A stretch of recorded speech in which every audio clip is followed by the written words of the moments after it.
Welcome students, स्वागत करते हैं आपका आपके ये अपने YouTube channel study with Ayush sir में। आज हम लोग देखने वाले हैं, डिस्कस करने वाले हैं उन क्वेश्चंस के बारे में जो क्वेश्चन आपके एग्जाम में बिल्कुल रखे हुए हैं। और ये क्वेश्चन ज़रूरी किन के लिए हैं? तो सबसे पहली बात तो उन बच्चों के लिए ज़रूरी है जिनको एग्ज़ाम में क्या होना है, पास होना है। वो केवल इस टैग लाइन के साथ आए हैं कि नहीं, हमें एग्ज़ाम में केवल पास होना है। उनके लिए तो ये महा इंपॉर्टेंट क्वेश्चन है, उनको तो ये क्वेश्चन तैयार कर लेने हैं। इतने क्वेश्चन अगर आप तैयार कर लेते हैं तो मान लीजिए कि आपका 25 से 30-35 नंबर का क्वेश्चन पेपर यहीं से ही पूछा जाएगा। ठीक, अब रही बात कि जो पढ़ने वाले बच्चे जिन्होंने साल भर मेहनत की, जिनको सारी चीज़ें आती हैं, तो उनको क्या कर लेना है, उनको ये क्वेश्चन जो है एकदम अच्छे से तैयार कर लेने हैं। अच्छे से तैयार कर लेने हैं क्योंकि ये क्वेश्चन हैं जो हर साल रिपीट होते हैं और हर साल आपके क्वेश्चन पेपर में दिखाई देते हैं। तो इन क्वेश्चंस को अच्छे से प्रिपेयर करके क्या कर लेना है, आपको तैयार कर लेना है और जा करके सेम टू सेम डिक्टो पूरा उतार देना है किसमें, बोर्ड एग्जाम वाली कॉपी। तो इतना काम आपको करना है। इतने क्वेश्चन जो बताए जा रहे हैं कैटेगरी नंबर 1 के क्वेश्चन हैं, जिसमें से करीब करीब 25 से 30 नंबर का हम मान के चलते हैं कि 25 से 30 नंबर का ही जो है यहाँ से पूछा जाएगा। इसके बाद की चीज़ें कैटेगरी नंबर 2 और कैटेगरी नंबर 3, हमने 3 कैटेगरी में क्या किया है, क्वेश्चंस को डिवाइड कर दिया है। कैटेगरी नंबर 1 में कि हाँ ये तो सबको ही तैयार होने चाहिए। कैटेगरी नंबर 2 में जो केवल हाँ ऐसा चाहते हैं कि थोड़ा सा इंपॉर्टेंट ही तैयार करना चाहते हैं। कैटेगरी नंबर 3 में वो क्वेश्चन है अच्छे क्वेश्चन। कुछ क्वेश्चन क्या करता है बोर्ड, वो नए क्वेश्चन रखता है ना, कुछ नए क्वेश्चन, कुछ अच्छे क्वेश्चन रखता है जो पीवाईक्यू नहीं है, ठीक है, जो थोड़े से नए क्वेश्चन हैं उनको रखता है। तो कैटेगरी नंबर 3 में हम लोग उन क्वेश्चंस को डिस्कस करेंगे जो अच्छे क्वेश्चन हैं। कैटेगरी नंबर 2 में जो थोड़े से कम इंपॉर्टेंट है लेकिन अच्छे क्वेश्चन है। मतलब सारे कैटेगरी 1, कैटेगरी 2, कैटेगरी 3 तीनों ही कैटेगरी क्वेश्चन क्या होंगे, बहुत ही ज़्यादा अच्छे क्वेश्चन होंगे। कैटेगरी नंबर 1 के अच्छे क्वेश्चन भी हैं और इंपॉर्टेंट भी है, एग्जामिनर पूछता भी है और आपके क्वेश्चन पेपर में भी पूछा जाएगा, इसलिए हमने इसको रखा है किसमें, कैटेगरी नंबर 1 में। तो आइए हम लोग बातचीत कर लेते हैं कैटेगरी नंबर 1 के कुछ इंपॉर्टेंट क्वेश्चन की, कुछ नहीं, कैटेगरी 1 के क्वेश्चन की बात कर लेते हैं। तो ये क्वेश्चन आपको तैयार ही होने चाहिए। आपको पूरा सिलेबस तैयार है, अच्छी बात है, तो भी आपको अच्छे से तैयार करना है। आपको कुछ नहीं तैयार है, केवल इतना ही तैयार करके भी अगर आप चले जाएंगे तो आपका सब कुछ अच्छा अच्छा होगा। पूरा क्वेश्चन पेपर तो नहीं गारंटी लेते हैं हम, लेकिन हम मान के चलते हैं कि 30 से 35 नंबर का, 25 से 35 के बीच का जो क्वेश्चन पेपर है वो यहीं से ही पूछा जाएगा। ठीक है, तो चलिए शुरू करते हैं और वीडियो में कुछ बताना आपको शुरू करते हैं। और सबसे पहले टॉपिक से शुरू करते हैं और पहले चैप्टर में बता देते हैं आपको। कुछ क्वेश्चन नंबर डालते जाते हैं आपके सामने। क्वेश्चन नंबर 1 जो कि है सबसे पहले चैप्टर से, सबसे पहले चैप्टर में आप लोग देखेंगे तो सबसे पहला वाला जो डेरिवेशन है, electric field intensity due to an electric dipole.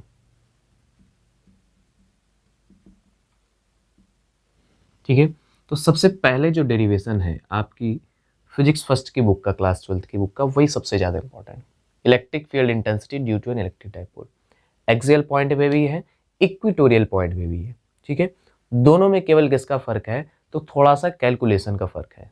ठीक है, अगर इसका सोल्यूशन आपको चाहिए हो, जितने भी क्वेश्चन बता रहे हैं इनमें से किसी भी क्वेश्चन का अगर आपको सोल्यूशन चाहिए हो तो कमेंट पिन कर सकते हैं। और बाकी कुछ क्वेश्चंस के सोल्यूशन की वीडियो का लिंक जो है आपको नीचे डिस्क्रिप्शन में दे दिया जाएगा। ठीक है, उसके बाद भी अगर आपको किसी भी क्वेश्चन में डाउट लगता है तो आप अपना कमेंट कर सकते हैं और उसका सोल्यूशन वीडियो जो है आपको मिल जाएगा।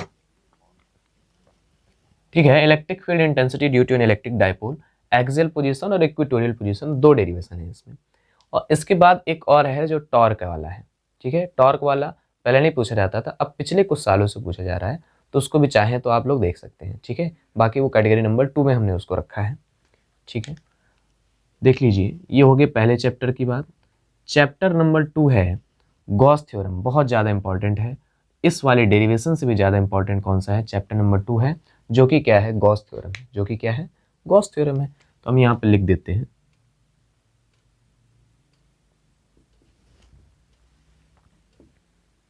गॉस थ्योरम का स्टेटमेंट आना चाहिए आपको, और इसका क्या आना चाहिए, एप्लीकेशन आना चाहिए। एप्लीकेशन में कौन कौन वाले एप्लीकेशन आने चाहिए ये हम आपको बता देते हैं।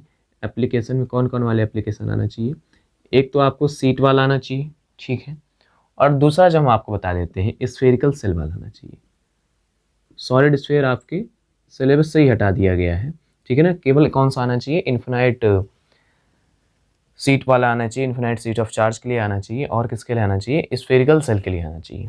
ठीक है, तो ये जो दो डेरिवेशन है गॉस थ्योरम का स्टेटमेंट, ठीक है, इसका चाहे तो आप लोग प्रूफ भी देख सकते हैं। प्रूफ आपका कैटेगरी नंबर 2 में है, और कैटेगरी नंबर 1 में क्या है, तो गॉस थ्योरम है, और इसका एप्लीकेशन मतलब इसमें जो इन्फिनाइट सीट ऑफ चार्ज के लिए जो होता है और जो स्फेरिकल सेल के लिए होता है। ये हो गई चैप्टर नंबर 2 की बात हो गई।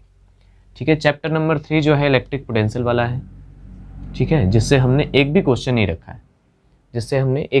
रखा है, मतलब कहने का ये है कि उससे क्वेश्चन आते हैं, ठीक है, लेकिन वो कैटेगरी नंबर 2 में वो अच्छे क्वेश्चन हैं। पूछे कौन से जाने वाले क्वेश्चन है, तो यहाँ पे मैं लिख रहा हूँ। अब कैटेगरी नंबर 1 में अगर हम बात करें, क्वेश्चन नंबर 3 की बात करें, तो वो है पैरेलल प्लेट कैपेसिटर की कैपेसिटेंस। वो है कैपेसिटेंस ऑफ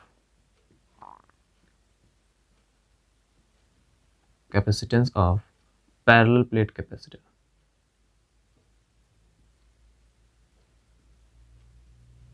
ठीक है, तो ये हो गया capacitance of parallel plate capacitor, इसको आपको तैयार कर लेना है। और एक वो वाला तैयार कीजिएगा जिसमें डाइलेक्ट्रिक इंसर्ट कराया जाता है।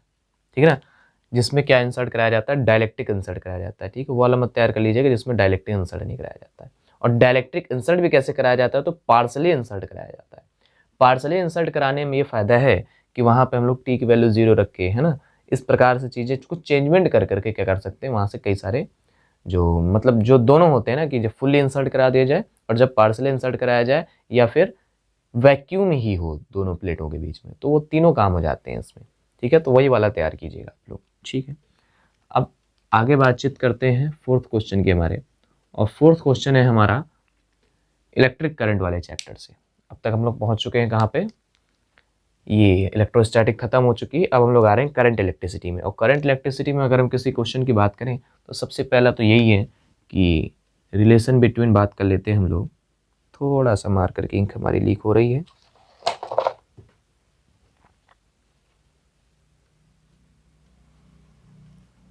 देख, 4th नंबर क्वेश्चन की बात करें तो जो कि क्या है, करंट इलेक्ट्रिसिटी से आई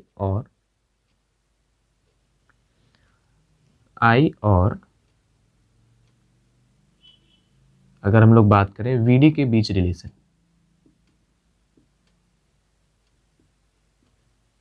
है ना, relation between current and drift velocity, ये वाला क्वेश्चन तैयार कर लीजिएगा। काफ़ी बार पूछा गया है और आपके एग्जाम में भी एकदम पक्का और पक्का आना है।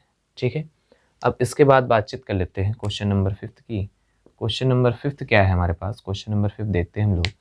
तो आई एंड वीडी के बीच रिलेशन है। एक और क्वेश्चन आता है यहाँ से कि proof Ohm's law according to the principle of drift velocity. तो ड्रिफ्ट वेलोसिटी के प्रिंसिपल की मदद से हम लोग क्या प्रूफ करना होता है, ओम्स लॉ प्रूफ करना होता है। पूछा जाता है, अच्छी बात है, लेकिन मैंने उसको कैटेगरी नंबर 2 में रखा है। ठीक, अब बात आ जाती है, ये हो गई करंट इलेक्ट्रिसिटी तक की बात हो गई। यहाँ पे हम लोग बिल्कुल एकदम टॉप लेवल के क्वेश्चंस की बात करने वाले हैं, जिसको पढ़ करके आप क्या हो जाओ, एग्जाम में पास हो जाओ। या फिर आपने अगर सब कुछ पढ़ रखा है तो इन क्वेश्चंस को तैयार कर लें, तो ये क्वेश्चन आपको एग्जाम में दिखाई दे, वैसे वाले क्वेश्चन है। बाकी कैटेगरी नंबर 2 और कैटेगरी नंबर 3 के जो क्वेश्चन हैं उनके वीडियो की लिंक जो है आपको डिस्क्रिप्शन में दे रखी है, वहाँ पे जाके आप लोग देख सकते हैं इसलिए। ठीक है, देखते हैं आगे। आई एंड वी डी के बीच हम लोग रिलेशन पता होना चाहिए। इसके बाद अगर हम लोग मैग्नेटिज्म से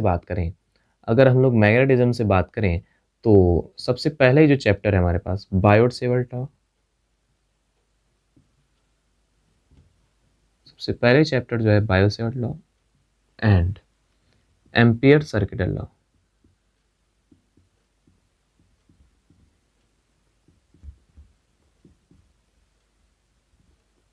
ये तो ऐसे क्वेश्चन हैं जो आने ही आने हैं।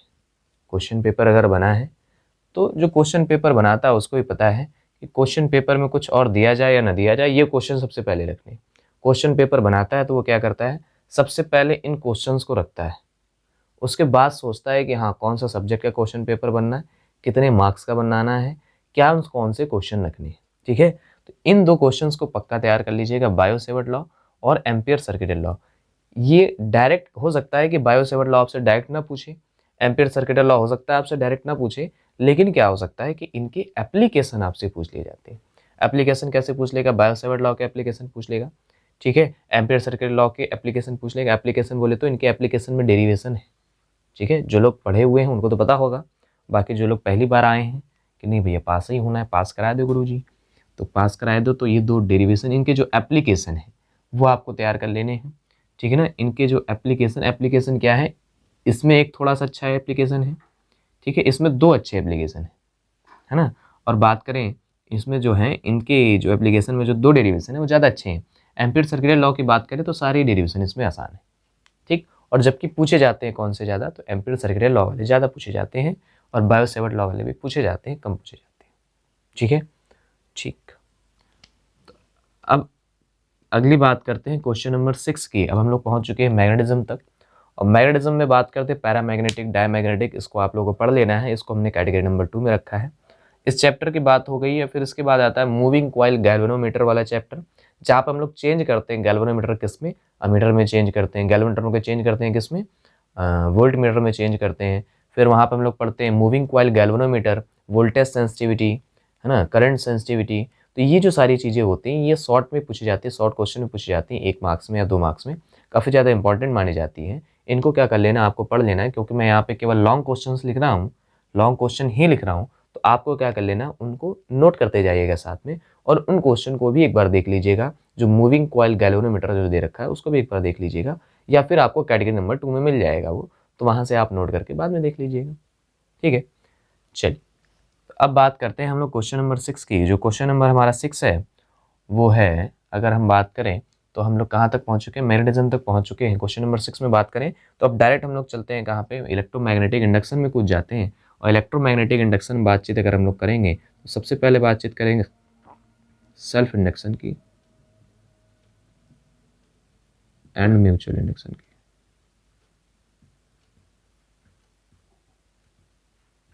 सेल्फ इंडक्शन की और म्यूचुअल इंडक्शन की। और इसके बाद अगर बातचीत करें तो सबसे पहले हम लोग पहुंच चुके हैं इलेक्ट्रोमैग्नेटिक इंडक्शन में। अब इसके बाद देख लें, इसके बाद सेल्फ इंडक्शन, म्यूचुअल इंडक्शन, ये पूछा जाता है। सेल्फ इंडक्शन, म्यूचुअल इंडक्शन बहुत बहुत बहुत आसान होता है। सोल्यूशन चाहिए तो आप लोग, मैंने बता दिया, आपको कमेंट कर देना है, ठीक है ना। बहुत आसान होता है सेल्फ इंडक्शन भी और म्यूचुअल इंडक्शन भी, ठीक है, बहुत ही आसान होता है सेल्फ इंडक्शन, म्यूचुअल इंडक्शन। एक बार आप देख लेंगे तो आपको ध्यान रहेगा, ठीक है ना, ठीक। और सेल्फ इंडक्शन आ जाता है कभी कभी किसके लिए आ जाता है, सोलेनॉइड के लिए आ जाता है। म्यूचुअल इंडक्शन भी किसके लिए आ जाता है, 2 कोएक्सियल सोलेनॉइड्स के लिए आ जाता है ना। तो इस प्रकार से इन दोनों जो देख लीजिएगा, इसके जो भी एप्लीकेशन होते हैं, जो मतलब डेरिवेशन है इसके नीचे नीचे छोटे छोटे डेरिवेशन है, ठीक है ना। मतलब तरह तरह की चीज़ों के लिए क्या निकाला गया है, कोएफिशिएंट ऑफ सेल्फ इंडक्शन निकाला गया है, कोएफिशिएंट ऑफ म्यूचुअल इंडक्शन निकाला गया है, ठीक है। तो उसको देख लीजिएगा आप लोग। अब बात करते हैं क्वेश्चन नंबर 7 की।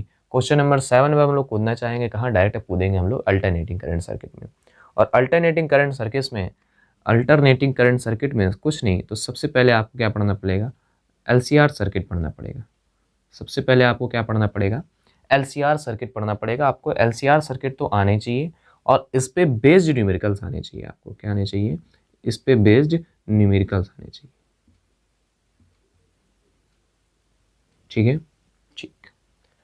अगर हम लोग बातचीत करें कि करंट इलेक्ट्रिसिटी में 2-4 क्वेश्चन हमारे और भी बनते हैं, जैसे किरचॉफ लॉ भी कई बार पूछे जाते हैं, ठीक है, किरचॉफ लॉ, लेकिन वो शॉर्ट क्वेश्चन में आते हैं। फिर इसके बाद जो है किरचॉफ लॉ पूछे जाते हैं, और फिर इसके बाद व्हीटस्टोन ब्रिज पूछा जाता है, मीटर ब्रिज पूछा जाता है, पोटेंशियोमीटर पूछा जाता है। तो ये ऐसे क्वेश्चन है जो कि पूछे जाते हैं, ठीक है। तो मैं इधर से जो कि 5th नंबर पे क्वेश्चन होना चाहिए, मैं उसको यहाँ पे मार्क करके लिख देता हूँ। तो जो 5th नंबर पे क्वेश्चन होना चाहिए दैट इज़ पोटेंशियोमीटर, जो कि पोटेंशियोमीटर छूट गया है ऊपर, तो मैं यहाँ लिख देता हूँ पोटेंशियोमीटर यहाँ लिख देता हूँ मैं। और इसके बाद जो है आपको व्हीटस्टोन ब्रिज भी पढ़ लेना है। और जब इन दोनों को पढ़ लिया है तो फिर किरचॉफ लॉ भी आप लोगों को पढ़ लेना है।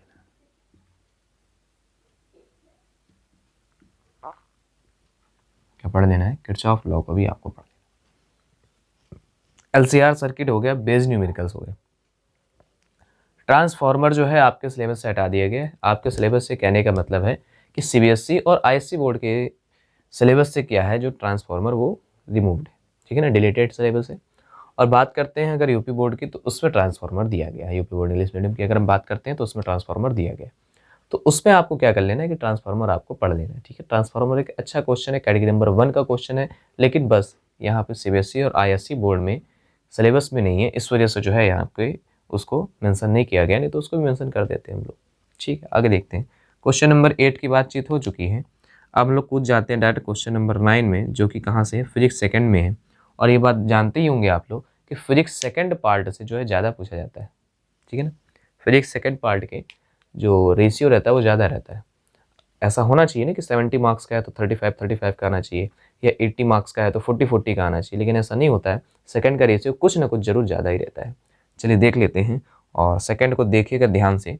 और सबसे पहला क्वेश्चन हम बता देते हैं, reflection eight convex spherical surface.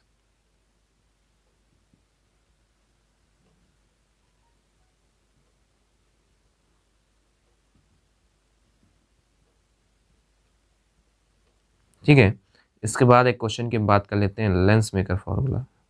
ये महा इंपॉर्टेंट है भाई, बहुत हिट लिस्ट में चल रहा है आजकल, इसमें मैं स्टार बना देता हूँ। बहुत हिट लिस्ट में चल रहा है ये 10th नंबर क्वेश्चन जो है, लेंस मेकर फॉर्मूला। इस पे बेस्ड न्यूमेरिकल भी आता है, इस पे बेस्ड न्यूमेरिकल भी आता है लेंस, और 2 3 4 टाइप के ही न्यूमेरिकल है जो एकदम पूछे जाते हैं। ठीक है, तो ये आपको पक्का और पक्का पढ़ लेना है, लेंस मेकर फॉर्मूला। यहाँ से क्वेश्चन बनाता और बनाता ही है एग्जाम में। ठीक है ना, तो ये पढ़ लेना है आपको, कौन सा, लेंस मेकर फॉर्मूला पढ़ लेना है। इसके बाद अगर हम बात करते हैं 11th नंबर क्वेश्चन की, और 11th नंबर हमारा क्वेश्चन क्या होगा, तो ये थी रे ऑप्टिक्स में चल रहे थे। रे ऑप्टिक्स में अगर हम बातचीत करें, तो रे ऑप्टिक्स में अगर हम अभी बातचीत करते हैं, तो लेंस मेकर फॉर्मूला हो गया। आपको प्रिज्म पढ़ लेना है, प्रिज्म से जो रिफ्लेक्शन होता है, प्रिज्म के रिफ्लेक्टिव इंडेक्स का जो फॉर्मूला होता है वो आपको निकालना आना चाहिए। प्रिज्म के जो रिफ्लेक्टिव इंडेक्स का जो फॉर्मूला है वो आपको आना चाहिए। उसके बाद अगर हम बात करें, तो टेलीस्कोप, माइक्रोस्कोप आपको आना चाहिए। टेलीस्कोप, माइक्रोस्कोप आपको आना चाहिए, और इसी के साथ में रिफ्लेक्टिंग टेलीस्कोप भी आना चाहिए।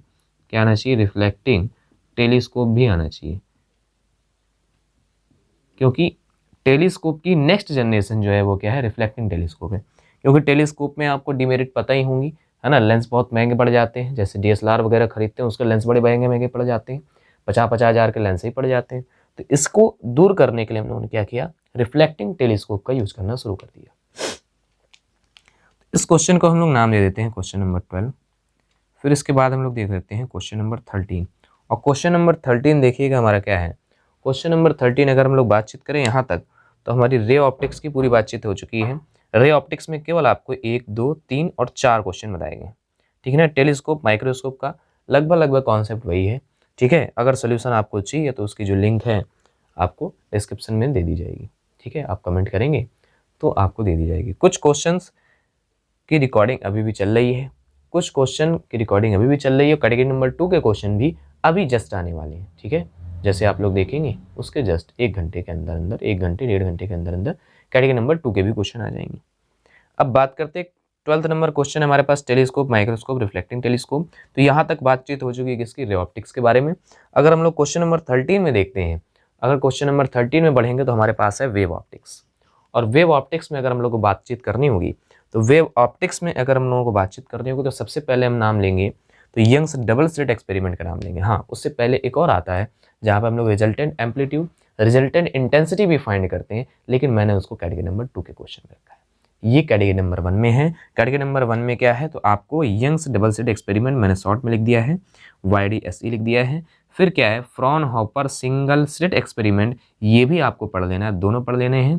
ठीक है ना, ये डिफ्रैक्शन पैटर्न के लिए होता है, ये किसके लिए होता है, इंटरफेरेंस पैटर्न के लिए होता है।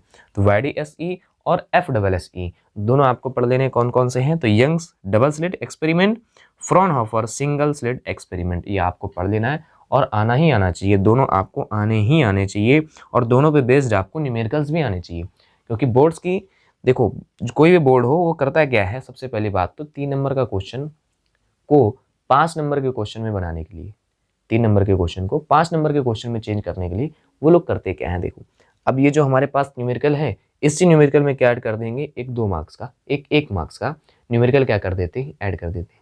जब न्यूमेरिकल ऐड कर देते हैं तो वही क्वेश्चन बन जाता है कितने मार्क्स का, 5 मार्क्स का बन जाता है। तो ये चीज़ें क्या है, आपको छोटी छोटी चीज़ें जो है पता होनी चाहिए। ठीक है ना, तो इस पे बेस्ड आपको न्यूमेरिकल भी आने चाहिए। जैसे टेलीस्कोप माइक्रोस्कोप है, तो टेलीस्कोप माइक्रोस्कोप पे 1-2 क्वेश्चन लगा लेने आपको फॉर्मूले बेस्ड। ठीक है, जैसे प्रिज्म है, रिफ्रैक्टिव इंडेक्स निकालना है, तो इस पे बेस्ड आपको न्यूमेरिकल्स लगा लेनी है थोड़ी सी। लेंस मेकर फॉर्मूला है तो लेंस मेकर फॉर्मूला मैं यहाँ लिख देता हूँ विद न्यूमेरिकल। इसका न्यूमेरिकल तो मस्ट है भाई साहब। और अगर हम बात करें पिछले साल की, तो पिछले साल में जो लेंस मेकर फॉर्मूले के न्यूमेरिकल्स हैं वो भाई साहब लॉन्ग में पूछ दिए गए डायरेक्ट 5 नंबर में। और मानेंगे नहीं आप, विश्वास नहीं मानेंगे, 4 या 5 टाइप के न्यूमेरिकल है, और वही 4 या 5 टाइप के न्यूमेरिकल जो है लॉन्ग में पूछ दिए गए डायरेक्ट, एकदम उठा करके पूछ दिया है। ठीक है, वो 4 या 5 टाइप के न्यूमेरिकल मैंने कराए हुए हैं क्लास में, तो जो लोग पढ़ते होंगे उनको पता होगा, उन्होंने किए होंगे सारे क्वेश्चन। ठीक है, तो बातचीत पहुंच गए हम लोग कहाँ पे, YDSE तक, FSSE तक। इसके बाद है Huygens principle of secondary wavelets. इससे पहले था, यहाँ पे होना चाहिए था हमारा, कहाँ पे होना चाहिए था, 13 नंबर पे होना चाहिए, कोई बात नहीं, ऊपर नीचे हो गया, कोई बात नहीं। 14 नंबर हम जो क्वेश्चन लिख रहे हैं वो है हमारे पास Huygens principle of secondary wavelets. Huygens का प्रिंसिपल किसका, Huygens principle of, Huygens principle of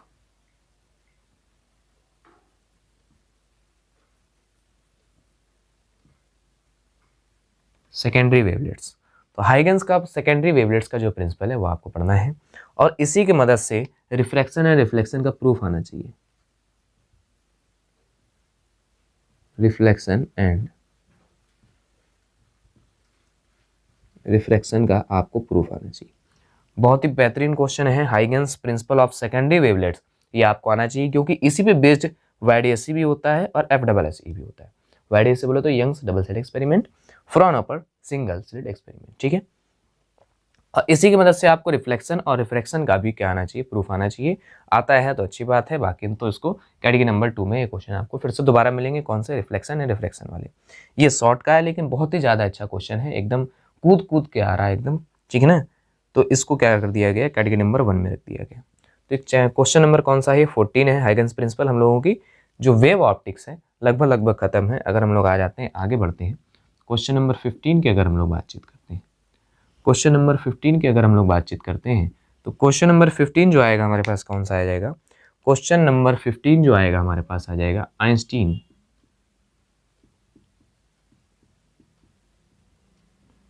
equation of photoelectric effect.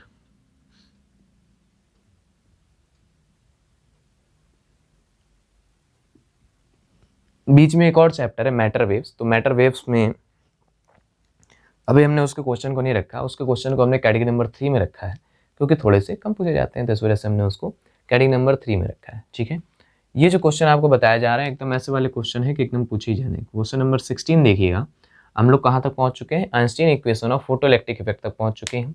इसके बाद अगर हम लोग बातचीत करते हैं तो रदरफोर्ड्स एंड बोहर्स मॉडल आपको आना चाहिए।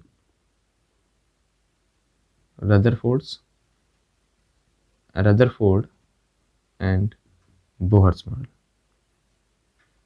ठीक है, दोनों अलग अलग मॉडल हैं, मेरिट्स डिमेरिट्स, क्या पॉस्टुलेट्स है उनके, ये सारी चीज़ें आपको पता होनी चाहिए। रदरफोर्ड का एक्सपेरिमेंट भी आपको पता होना चाहिए।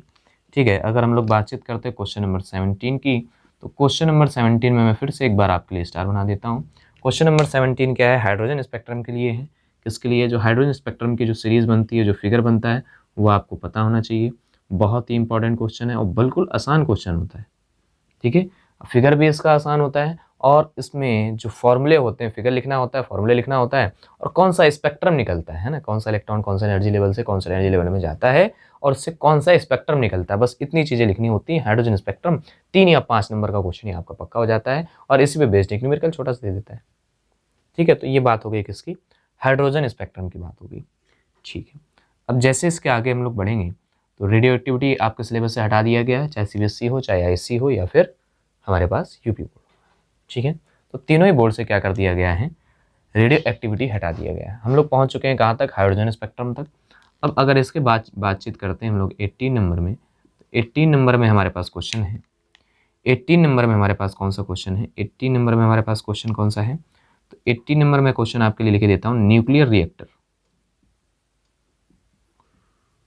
न्यूक्लियर रिएक्टर बहुत ही आसान क्वेश्चन मैं बता रहा हूँ। ये क्वेश्चन ऐसे हैं, अब बीच बीच में कुछ क्वेश्चन ऐसे भी मैंने लिखे हैं कि जितने भी क्वेश्चन है सारे के सारे आसान है। इसमें से कुछ क्वेश्चन मैंने वो हटा दिए हैं, जो मैं बता रहा हूँ ना, कुछ क्वेश्चन मैंने हटा दिए हैं जो थोड़े से टफ पड़ जाएंगे आपको तैयार करने के लिए ना।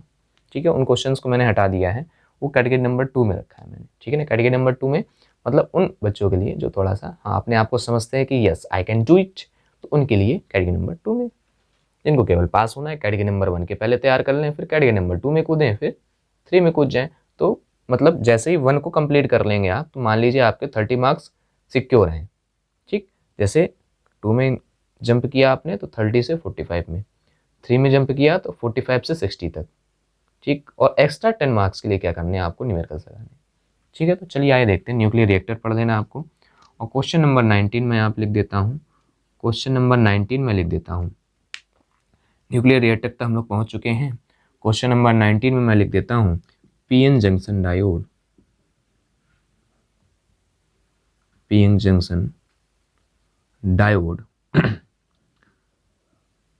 as a half wave rectifier and full wave rectifier, full wave rectifier, और इसी को लिख देता हूँ as forward wise and इसी को मैं लिख देता हूँ रिवर्स वाइज, फॉरवर्ड बैकवर्ड या फिर इसी को बोल देते हैं रिवर्स वाइज, ठीक है। अब इसके बाद देखते हैं क्वेश्चन नंबर 20 की बातचीत कर लेते हैं। क्वेश्चन नंबर 20 और लास्ट क्वेश्चन जो होगा कैटेगरी नंबर 1 का, और वो है हमारे पास जेनर डायोड आपको पढ़ लेना है, जेनर डायोड आपको पढ़ लेना है, ठीक है। इसके बाद आपको सोलर सेल पढ़ लेना है, एलईडी पढ़ लेना है, ठीक है।